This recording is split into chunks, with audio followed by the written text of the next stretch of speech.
Hi guys, and I'm going to talk about the silo structure of a website and why that's important and what not to do. So as you can see, my website now, first before we start, silo structures are probably more important for big e-commerce websites. Are they important for affiliate marketers or people like me who do the odd blog post here and there? They're probably not as important. And stupidly, some people start off with a flat silo structure, and if the website's going to scale up, you're going to have problems down the line, such as having to create a proper silo structure, doing a whole bunch of redirects, which can obviously impact speed, loss of rankings, and a whole bunch of other stuff. So what is a silo structure? So on my own website, you'll see I've got home, speaking, training courses, blah, blah, blah, blah, all of this stuff. So on my training courses page, I've got / training courses. And what I probably should have is, if I go to my news section and I was to have, or if I look at anything, everything's all just a flat URL structure. Whereas if I was to go for a keyword like SEO training Middlesbrough, which really should be under my training courses silo, it's not. I've just got a flat URL structure. So if you go into WordPress, you can go to settings. Whoops, didn't mean to click that. So you can go to your settings and go to permalinks. Now you can have a custom structure. You can have a post name, which I've got, a flat silo structure. You can have stuff with dates and everything else. Now, it's totally up to you what you use, but you want to probably take your silo structure a little more seriously, especially if your website's going to scale and you're going to have thousands of pages and so on. So I've done it wrong, just because I rushed out my website at the start, didn't even know if I was going to build more than 5 blog posts, and before I know it, years later, I'm sitting here going, should I silo that stuff out or should I not? Blah, blah, blah, blah. In an ideal world, I would have. And if I was doing an affiliate project just now, I would have the correct silo structure in place. So, again, without reinventing the wheel, I think Bruce Clay explains SEO siloing and how to build a website and its architecture. So, obviously, you want to build a website theme with physical silos. So what does that actually mean? So here is an example that I think is really good. So peanut butter site / creamy / traditional, organic, low fat, blah, blah, blah, blah. So we all know that all of these are subcategories of the creamy section.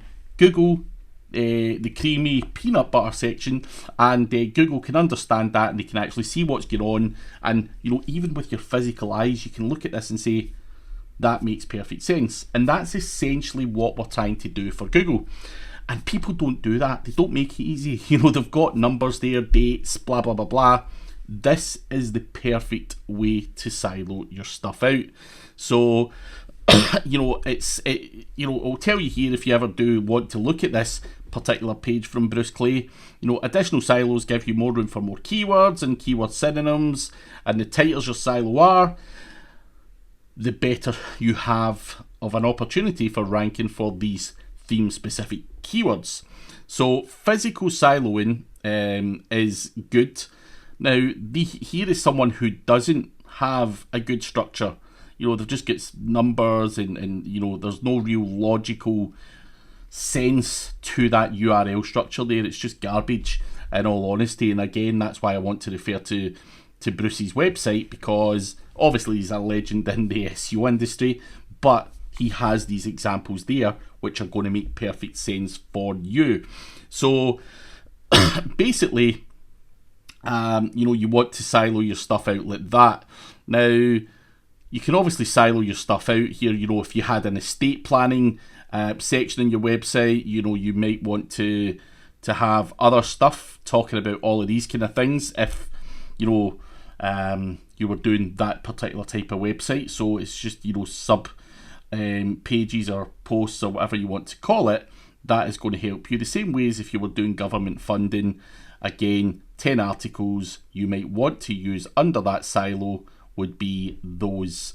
Now, people talk about silos, virtual silos, blah, blah, blah, blah. And what the search engines are trying to do is categorize everything and, build them into keyword clusters or whatever you want to call it, using like the tool before, Keyword Cupid. And we want to make sure that you're giving Google the best opportunity of understanding your website. So in a virtual silo, each supporting page is linked to the category landing page and also linked to the other supporting pages for that theme. So the theme of the silo is created and then reinforced with this type of cross-linking or internal linking, which is virtual siloing. Pages don't need to be in the same directory to be in the same silo, and that is something that you can do.